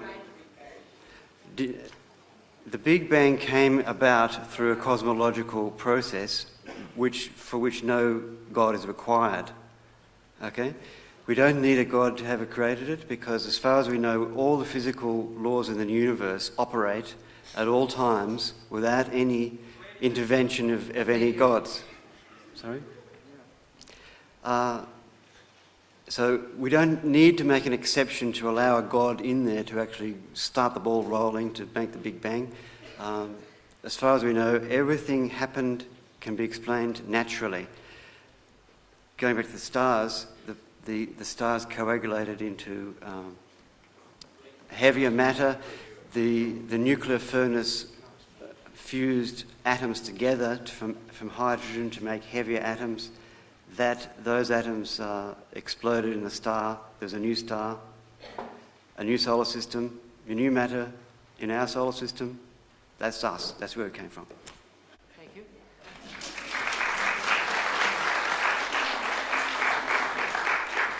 I was going to ask if we could have a question addressed to the other side, but Craig Hawkins has just asked if he could comment on that question as well.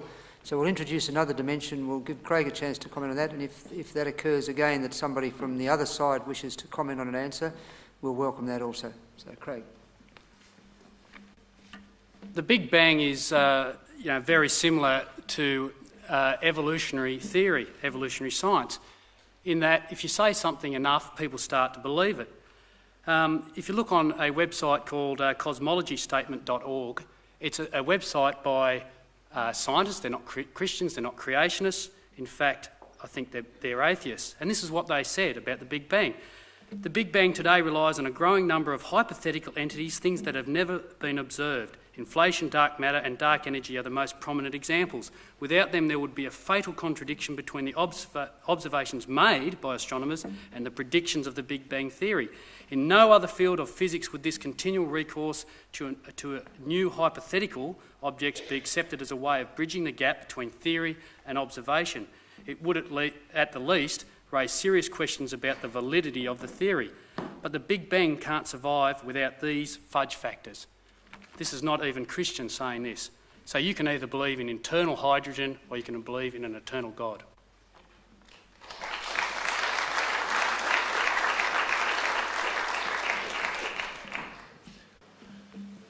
Yeah, first of all, I wouldn't rely on the internet for anything, but scientists work on refereed scientific journals, articles. Whatever. Look, just because you don't understand something doesn't mean you have to necessarily jam in some made-up explanation like put a God in there. There's plenty of things that we don't know. And that's what science is about, trying to discover what those things are. And we're happy and confident there's lots of things that we don't know, but we're not going to be hindered by that in terms of scientific exploration and study. That's what science is about. Thanks. Well, 3 for the price of 1 on that question. I think we have another question over to the side here. Thank you. My question is to Mr. Perkins. You seem to accuse people of religious belief of doing so for emotive reasons rather than rational reasons. I've heard tonight quite a lot of evidence presented both ways. It may or may not be valid evidence, but there's certainly a lot of evidence on both sides of the argument. I'm not sure without a PhD that I could wade through all the evidence and try and work out exactly which side has got the argument. Can you at least accept that people who doubt evolution may do so with a reasonable amount of rationalness involved in that decision, and that also people who doubt God or the existence of God may likewise do so for emotive reasons? In other words, your argument is that evolution is a rational view and religious belief is emotive. I'm actually questioning both those statements.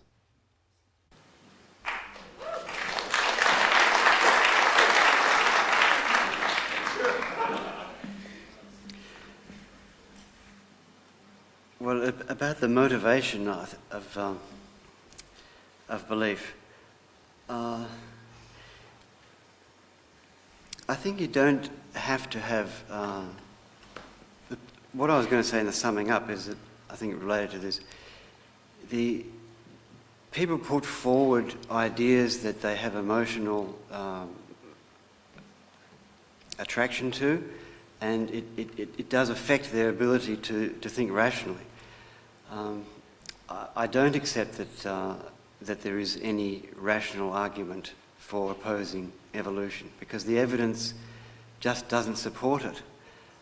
The other side has produced a lot of arguments which I'm sure a lot of you probably find persuasive.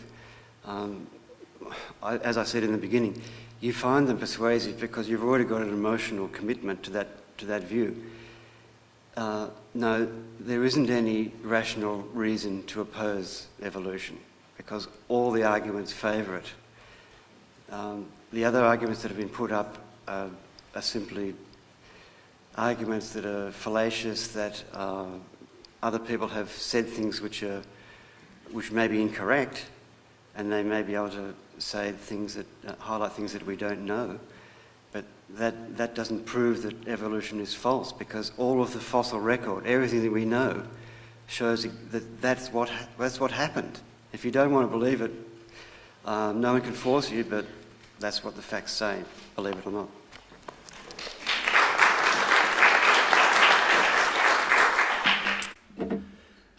I have my beat up old Bible in front of me here, and it's interesting that the Apostle Paul wrote to the church at Thessalonica, and in chapter 5 and verse 21 he said, "Prove all things and only keep the things which are good or true." So much for religion having nothing to do with facts. This argument tonight, as I said, is not fact versus faith. Neither is it religion versus science. If you want that debate, enroll in the philosophy department at the university. Tonight's debate is truth versus error. So if you want to include that graph behind us, the database that influenza A has become variation 2878 of influenza A, and think that's evolution, I admire your long-term faith. In reality, it's much better to say all we've proved is that influenza A has become influenza A in all the time we've studied it. On that basis, it has produced its own kind. So don't make Darwin's mistake. Don't assume species is what the biblical account of creation is talking about when it says God made things separately after their kind. I challenge you, if you want proof, have a look at the world that you live in. Even people produce their own kind. Try it sometime.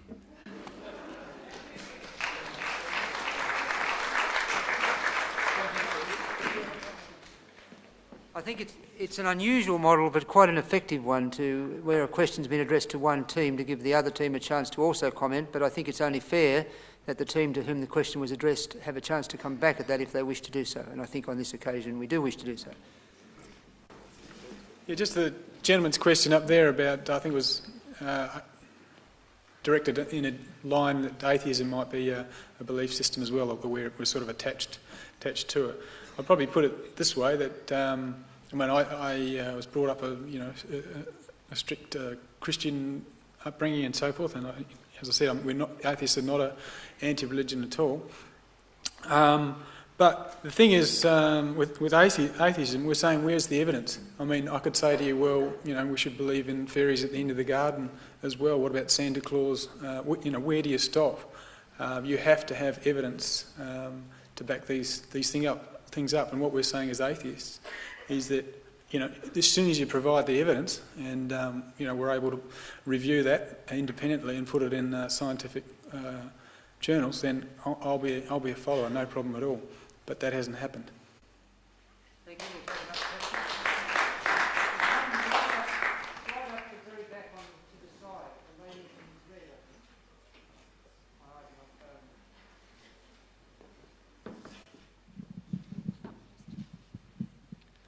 Who is it?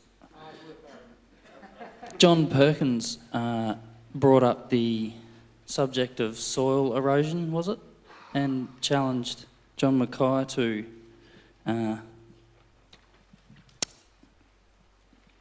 show us some evidence on that.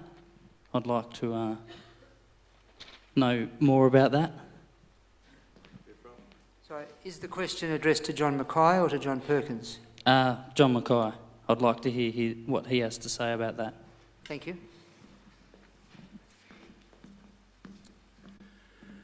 I will repeat what I've said several times during the night. The issue is evolutionary science reliable? Things don't happen simply because you give them long enough. You will discover that organisms not only produce their own kind, they have a mechanism in them to stop them actually evolving. I mean, you've got at least 60 repair mechanisms in your DNA to stop you evolving. That's a reality. So it doesn't matter how many soil horizons you have, how many millions of years you think you can prove the world is old, all that time will not make anything evolve. Evolution is a process and you do not see it. You see creatures producing their own kind. I mean, once we get influenza A becoming a totally different species, come and talk to me. And then we'll worry about how many soil horizons there are.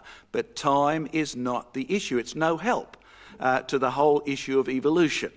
I was with the soil professor at Dakota State University, and he made an interesting comment to me because I'm not a soil expert. I'm into rocks and fossils and things like that. And despite the statements over and over again by a mathematician that the fossils prove evolution, Darwin would have been the first to disagree with him. They were the weakest part of his theory. But the soil expert at Dakota State University said, I've had to rethink the rate at which soils are forming because in the old railway cuts, we've now got 6 inches to a foot, a third of a metre of soil in less than 100 years. And on the island of Surtsey, where you've got massive temperature extremes, you've got really rapid soil formation from that volcano that blew up, if I remember correctly, in the 1950s. So I would suspect that if you took the standard rate of soil formation at Ayers Rock and multiplied it backwards, yes, you could argue for millions of years. But your hidden assumption would be the present is the key to the past. You got that from Charles Lyell. Charles Lyell's aim was to get rid of Moses, and now you're back in the same problem again. You, whether you know it or not, have an anti-creation prejudice despite what you set out to think yourselves being objective. That's probably as far as I can go tonight. There's no evidence in any soil horizons I've seen, fossil or otherwise, that is of help to the theory of evolution.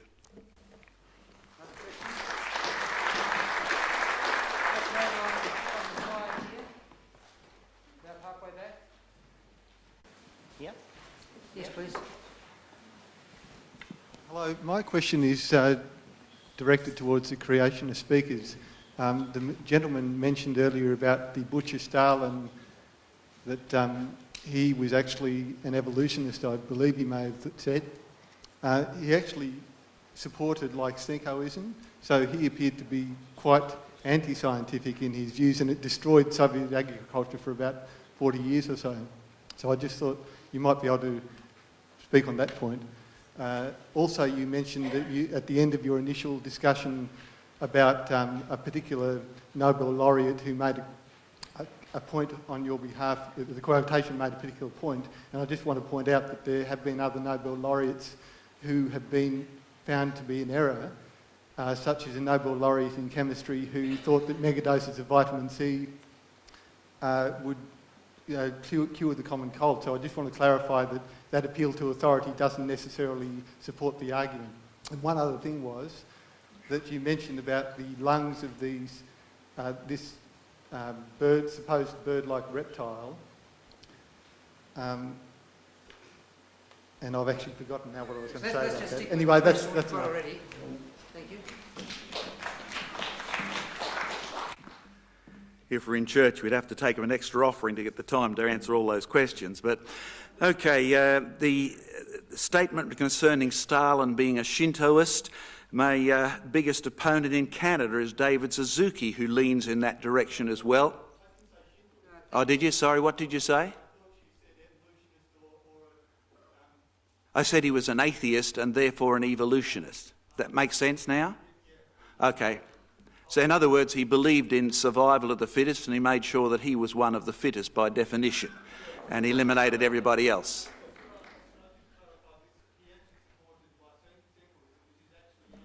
It destroyed Soviet agriculture.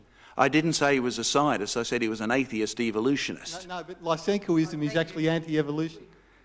No doubt about it. Lysenko is anti-neo-Darwinist evolution. Please distinguish those two. So as an atheist, he had to believe in naturalistic evolution, hence the Russian state supporting Oakburn and his experiments on the primal atmosphere for the origin of chemical life naturally. So beyond a shadow of a doubt, they supported an evolutionary model, but different from the one the Americans would have voted for. In terms of the reptilian lung, and I might let Craig take over in a moment, if you have access to Dr. Michael Denton's book, Evolution, a Theory in Crisis, I interviewed Michael after he became rather notorious for writing that book, but he has a good section on the bird lung and the reptile lung, and he makes this point. One reason why he considers evolution of reptiles into birds an impossibility is that you can't just add feathers and wings and throw a reptile off a cliff. You have to actually construct the skeleton so that if you flap your wings, it does the opposite of what happens in a reptile. When a reptile breathes, it breathes the same way basically you and me. The air goes in and it comes out again. If you try that as a bird, you lift your wings up, you breathe in, you flap them down, you breathe out. The faster you flap, the faster you breathe in and out till you black out because no air is actually coming in because it meets the air going out. So therefore a bird not only has to have a lung system, it has to have a flow-through system which the air going in goes out a different way. So there is no blockage. So you just can't convert a reptile to a bird in a simple step-by-step process. It won't happen that way. I think we need to move on. Yeah. Craig, do you have anything else you want to comment? That's fine. Thank you. We'll take one right from the middle here in the red. And we'll have only one more question after this, I'm afraid.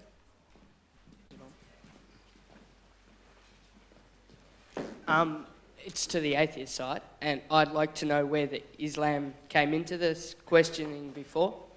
And also another one, look at this building. It's made up of different pieces. We didn't see it being built, but also it had a creator.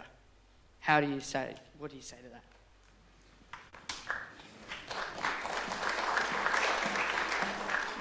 Yeah, fair enough. Maybe my question was a little bit left field, but you know, we're here as the Atheist Foundation. We were challenged to this debate, and okay, we chose the topic of evolutionary science as reliable, but we never said that. And we both teams agreed that the debate would be more wide than just that. So I take your criticism. The question was maybe a bit off the point. That's fair enough. With respect to the building, at the end of the day, it's manufactured. I don't see it as created. You've got wood and metal that's mined. It was already there. The metal was in the ground. The wood has grown through these trees made it through evolution, and so the wood's been harvested and it's been shaped and put together. I don't see it as a creation, I see it as reorganisation of materials.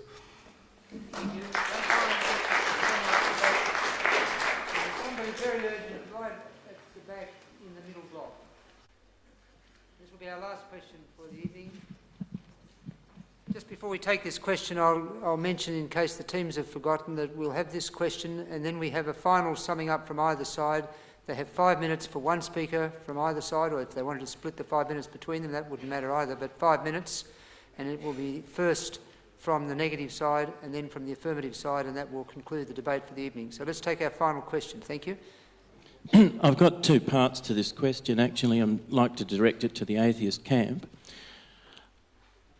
There was a lot of discussion about the 6,000 years being impossible and so forth, and a lot of evidence put forward and a lot of time spent on that particular part of the argument in many and varied ways. I don't make any secret in this question that I'm a creationist, but and I know that there's problems with carbon dating and, you know, that can be explained in various ways and so on. So it gets a little bit mixed up. But when I look at the Genesis account, it speaks about God creating man in a fully developed form in no time at all, in an instant of time. So the creation story seems to encompass the idea clearly of God being the creator who can create from stardust, albeit dust, in an instant of time, with the true reality of there being a great deal of time involved, even though it was done in no time at all. We're not talking about Adam and Eve as embryos, we're talking about them as fully mature beings in an instant of time. Such a creator would probably logically be also capable of creating balanced ecosystems, even from a universal scale, in no time at all either, so that even if the carbon dating systems do work, and as I say, it's very controversial, but even if they do, we still don't have a problem with the Genesis creation story at all. The other point is that was up on the screen there in regard to the influenza virus. I don't think the answer that was presented by the atheist camp was even honest in that regard. There is in fact no observed evidence for the accumulation of meaningful genetic information, which is the type of... That the question is, can you in fact correct that erroneous claim that you are making, that there is in fact evidence observed for mutations that conform to the evolutionary model, which is acquired meaningful genetic information. It has never been observed. I'll take it that we have two questions already, and you may choose to answer either or both of them. If I could hand over to one of the speakers from the atheist side, please.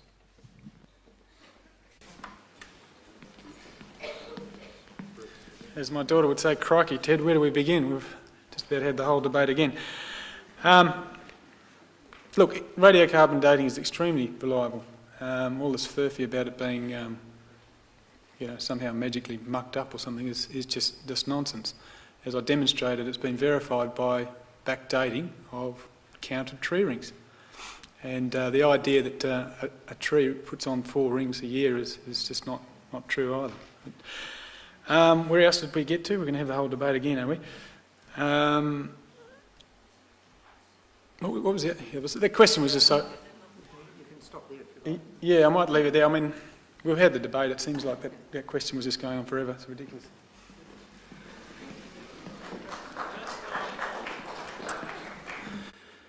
Okay, since you raised the issue of 6,000 years, 6 days, etc., let me just make a couple of comments.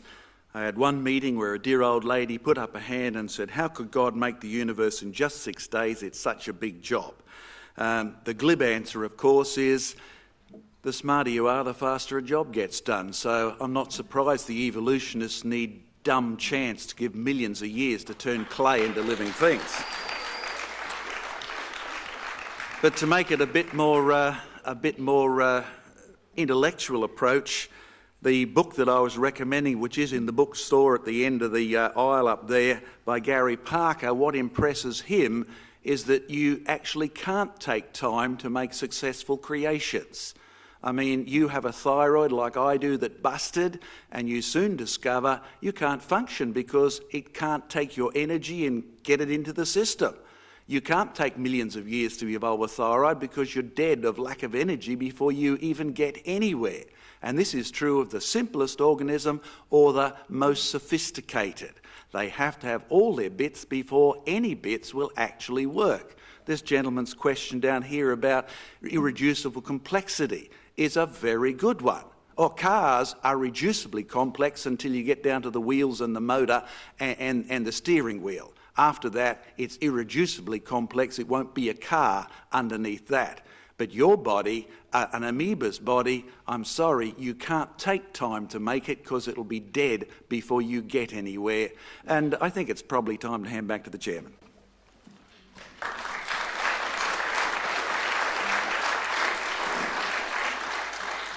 We'll proceed now to the summaries, and we commence firstly with that from the negative. I'll ask Craig Hawkins to deliver the final address for his side.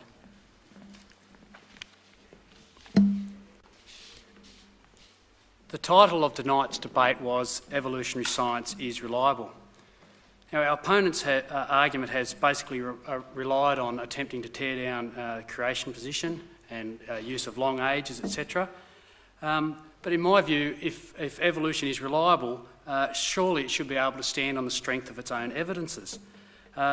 If you have been listening carefully tonight, you'll realise that you haven't been presented with any evidence that evolution is in fact occurring. If you have been listening carefully tonight, you will notice that you haven't been presented with any evidence that evolution has occurred. I mean, we've had examples relied on, for example, like the combustion engine and computers and mobile phones. Well, I mean, these are creations. We've had the statements such as that transitions are in fact there in the fossil record, whereas I presented a quote from an evolutionist saying that they are not. We've had examples that dogs produce other dogs, and horses do it as well, and plant species are higher yielding, and that this is somehow evidence of evolution. Well, dogs are always dogs, horses are always horses, and the plant species that produce higher yielding kinds always remain within their created kind. So we say to you that all the evidence is that organisms produce their own kind, as the biblical record says they will. In fact, we have demonstrated that evolutionary science, as defined in the context of this debate, molecules to man, is not reliable. It's how it's taught in the textbooks is not reliable. Nowhere has it been shown that life can be generated spontaneously. This is no more than wishful thinking by the atheist. Indeed, to believe in the ability of amino acids, the basic building blocks of life, to be sequenced correctly by chance without DNA requires an enormous amount of faith. Indeed, faith in a miracle. The fossil record, secondly, always contains fully formed creatures, as predicted by the biblical account of history. Evolutionary theory predicts that there should be millions of transitional forms. I mean, Darwin said it himself, and these simply do not exist. Thirdly, scientific observations of natural selection are opposite to what evolution predicts. Genetic information is nearly always lost in the process of natural selection, as it is in artificial selection. It's not gained. This again is consistent with the biblical account of created kinds. Tonight you have not heard any evidence that evolutionary science is reliable, and if you listen carefully, you will not even hear any more evidence presented in the concluding remarks. Can scientists believe in evolution? Well, it's interesting that modern science is actually built on the work of many creationist scientists. Take, for example, Carolus Linnaeus. He was a creationist, and he was the father of the taxonomic tree. Genetics, Gregor Mendel.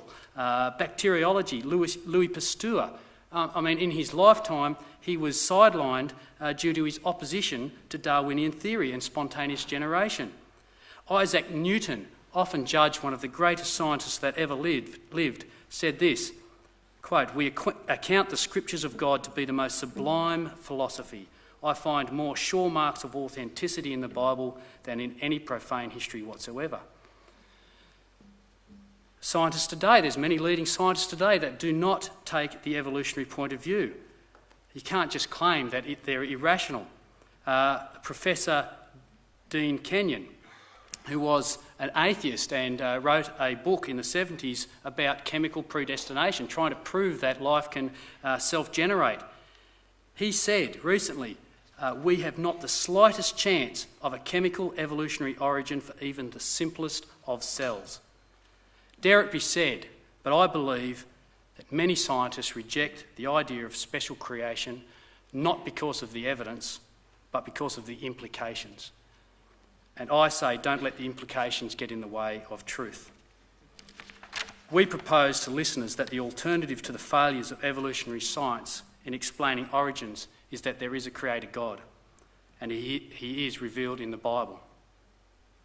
Much scientific evidence, in fact, supports the biblical account of history, and I think we've been able to present a bit of that tonight.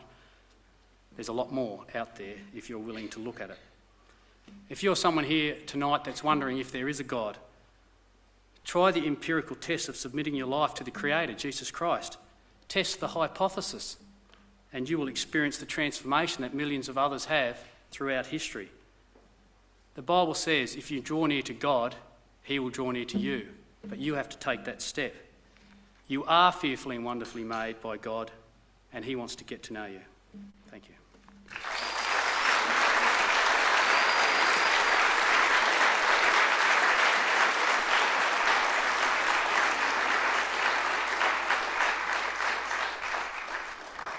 To conclude the debate, I'll ask John Perkins to give the final speech for the Atheist Foundation. Thank you, John.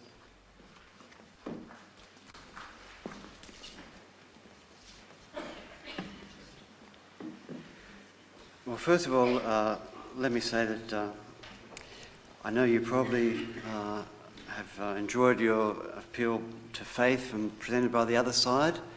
I'd firstly like to say that we're not Stalinists. We don't like Stalin. We don't. Atheists don't subscribe to this type of political theory. Neither do we have secret horns coming out of our heads and the devil in disguise.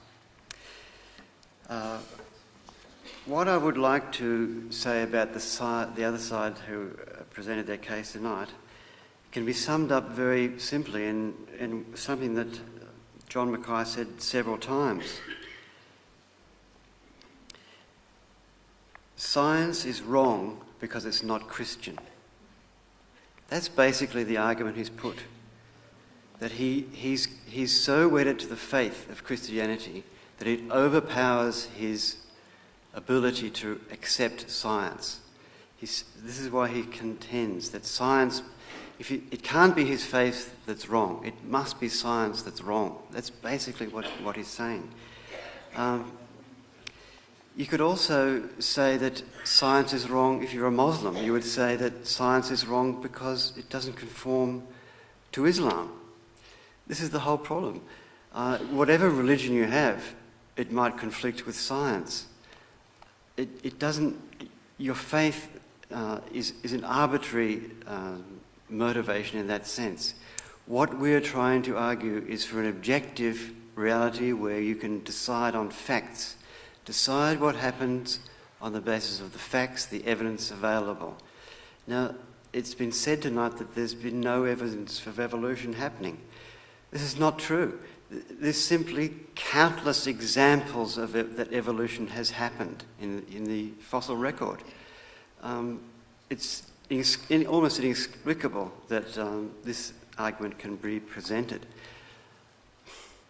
The other arguments that have been put have almost border on misrepresentation of facts for whatever reason. It has been said that Richard Dawkins has said that evolution is not observed to have happened. Well, it's not something, I don't know exactly the quote, but it's not something that you can observe happening immediately. It does take time. So that's why the statement can be said you can't observe it. We disagree. We say it can be observed happening, particularly in such things as viruses and bacteria, because those things have a very short lifespan go through many generations rapidly, and so we do observe it. There are new bugs come up which we can't kill, and that is a very serious health problem. You better believe it. That's evolution in operation. It does happen. It's still happening. It has happened. A lot of the other arguments have been presented exactly as I said at the beginning in my 5-step logical flaw. People come up with this theory of theory A, theory B, characterising creation and evolution. Then they posit a phenomenon X, which is unexplained. Sure, of course, there's lots of things that are unexplained, we don't know. Just because something's unexplained, that doesn't make creation true. There's no logical connection there. It's only a matter of faith driving this argument. I'm sure a lot of you may not be able to accept that. All I can say is it's just almost an emotional reaction happening in your brain, and I appeal to you, try to let reason decide. Let reason decide. Try to forget everything you've been told. Let reason decide. It's a very important issue. The future of humanity may depend upon how collectively we as human beings treat this problem. Thank you.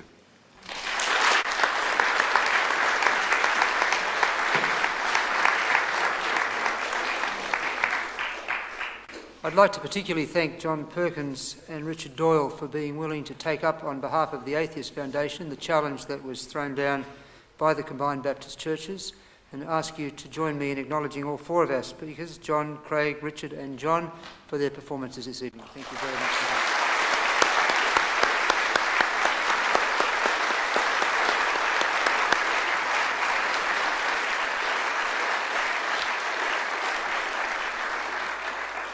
And I now declare this debate closed.